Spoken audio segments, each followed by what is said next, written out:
Pics के सभी श्रोताओं को निखिल का नमस्कार। इस वक्त आप सुन रहे हैं पिक्स का ऑडियो पॉडकास्ट। खासतौर पर आज हम बात करेंगे हीटवेव की। राजस्थान के बाड़मेर और जैसलमेर और जोधपुर इलाके में हीटवेव की वजह से आम आदमी परेशान है। वहीं सबसे बड़ी अग्नि परीक्षा उन मजदूरों की है जो इस वक्त सुबह घर से निकलते हैं और देर शाम तक लौटते हैं। बाड़मेर में रिफाइनरी का मामला है जिसमें तकरीबन 25,000 से ज्यादा मजदूर वहां पर काम करते हैं और इस भीषण गर्मी में लोहो और गर्मी से उनकी जो जंग है वो बड़ी मुश्किल करने वाली है। इस वक्त हमारे साथ बाड़मेर से कमठा मजदूर यूनियन बाड़मेर के जो अध्यक्ष हैं लक्ष्मण वडेरा, वो हमारे साथ हैं। हम उनसे जानेंगे कि क्या मजदूरों के हक में वो काम कर रहे हैं। लक्ष्मण जी, बहुत बहुत स्वागत आपका। धन्यवाद सर।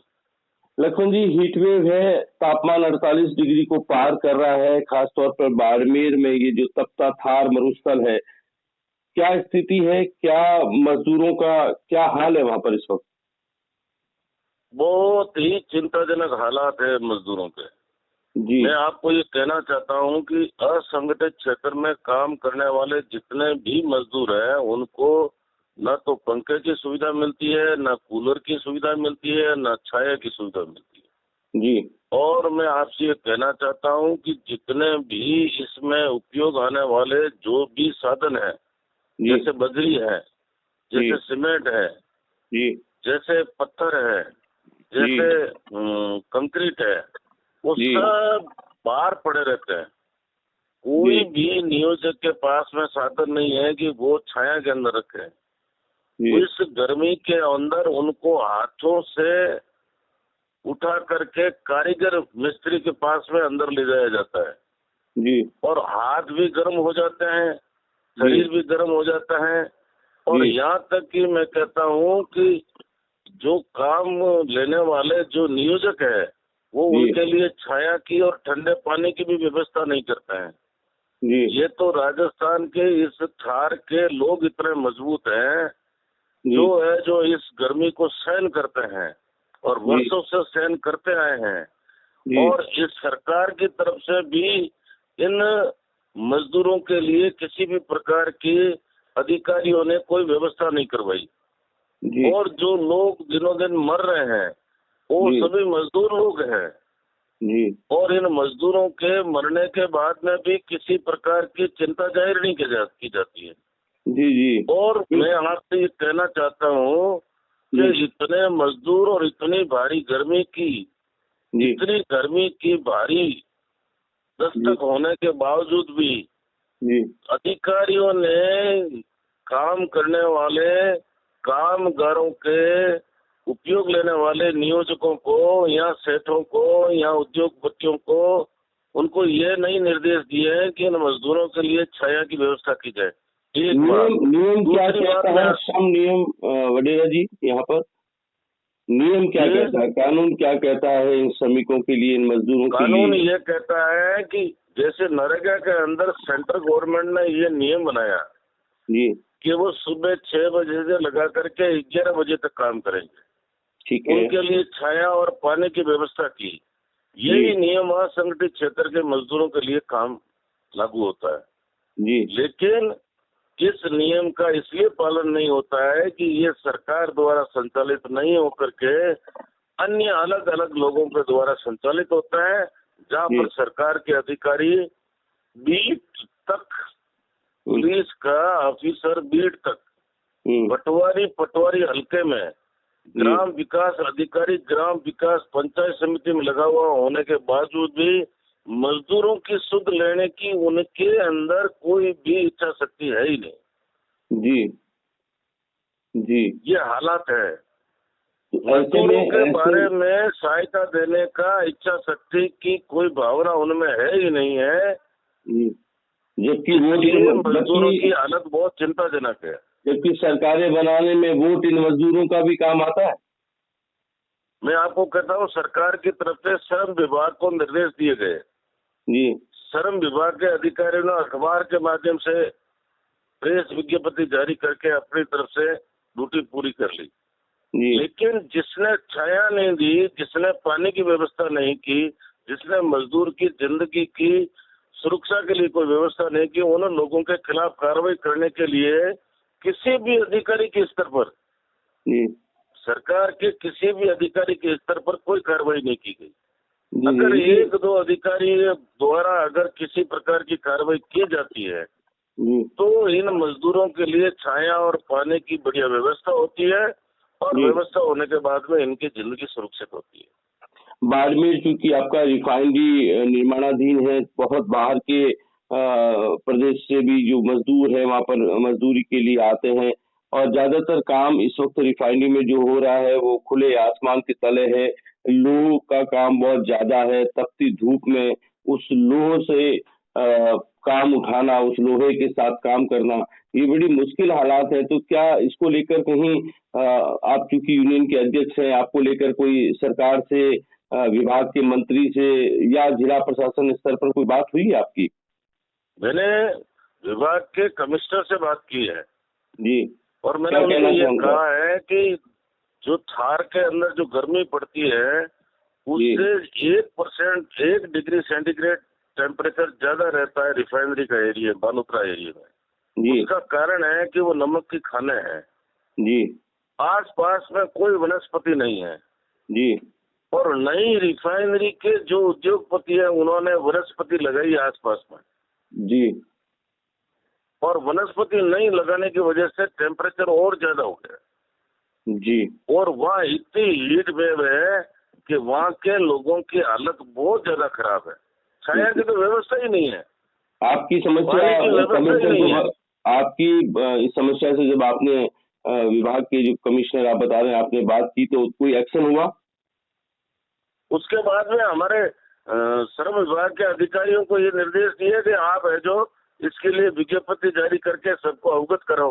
तो हमारे श्रम विभाग के बाड़मेर के अफसरों ने विज्ञप्ति जारी करके सभी को निर्देश दिए कि भाई आप लोग मजदूरों की सुरक्षा के लिए ऐसे ऐसे करोगे, लेकिन एक्शन किसी ने नहीं लिया। नहीं, बस एक विज्ञप्ति जारी करना तो एक फौरी औपचारिकता होगी, राहत तो नहीं हुई। ये केवल मात्र औपचारिकता है, कोई राहत नहीं है जी। तो इस पर कोई अब राहत आपका, है ही नहीं। आप कुछ कर रहे हैं, आपकी यूनियन इस पर कुछ एक्शन ले रही है? बिल्कुल, मैं मुख्यमंत्री से बात करके और इन मजदूरों की जी सुविधाओं के लिए बकायदा सभी को पाबंद करा करके आवश्यक सुविधाओं का निर्माण करूंगा। जी। वैसे आपके असंगठित, आप जिसे मजदूर बता रहे हैं, आपकी जो यूनियन है उसमें इसमें एक औसत कोई आपके पास एक अप्रोक्स कोई आइडिया होगा कि कितनी मजदूर इस वक्त इस तपते थार में काम कर रहे हैं, सरकारी और प्राइवेट मिलाकर? मैंने तो यहाँ तक कह दिया है कि जहाँ मजदूर सुबह सुबह मॉर्निंग में आकर के खड़े रहते हैं वहाँ पर छाया और पानी की व्यवस्था की जाए। जी। जो चौखुटी होती है कार्यस्थल है और जी जहाँ कार्यस्थल है वहाँ पर पानी और सुविधा छाया की व्यवस्था की जाए। जी। और मजदूर की थोड़ी बहुत भी हालत अगर खराब आ जाती है तो जी सरकार की 108 एम्बुलेंस को बुला करके तत्काल हॉस्पिटल व्यवस्था की जाए ताकि जी। मजदूर की जिंदगी बच सके और उसके परिवार संकट में नहीं आवे। लक्ष्मण जी, मेरा जाते जाते आपका इस पॉडकास्ट में एक मेरा अंतिम सवाल है कि आप लंबे समय से ये कमठा मजदूर यूनियन बनाकर इन जो दिहाड़ी मजदूर हैं इनके लिए काम कर रहे हैं। हालात बीते इतने सालों में देखा जाए तो आपका संघर्ष भी जारी है, मजदूरों की अपनी समस्याएं भी जारी हैं, लेकिन सरकारें आई, सरकारें गई, लेकिन कभी इन मजदूरों को लेकर कोई जमीनी स्तर पर कोई काम हुआ कि इनकी आर्थिक स्थिति को लेकर, इनके स्वास्थ्य को लेकर, इनके परिवार को लेकर, इनके बच्चों की शिक्षा को लेकर कोई सरकार संजीदा से काम कर पाई है? मैं कहता हूं कि भारतीय जनता पार्टी की वसुंधरा राजे सरकार के दौरान मजदूरों को आर्थिक रूप से सहायता बहुत दी जाती जी वो उन्होंने उस सहायता राशि को 10 गुना बढ़ा दी जी और पैसा भी बहुत दिया जाने लगा। जी फिर उसके बाद में सरकार बदली। जी सरकार ने मजदूरों का जो ठेकेदारों से सेस कर जमा होता है मजदूरों की कल्याणकारी योजनाओं को संचालित करने के लिए, जी वो करोड़ों रुपए जो एक महीने में आते हैं जी वो पैसा अशोक गहलोत सरकार ने स्टेट की सिंगल नोडल एजेंसी को दे दिया। जी सिंगल नोडल एजेंसी को फाइनेंस डिपार्टमेंट ऑपरेट करता है।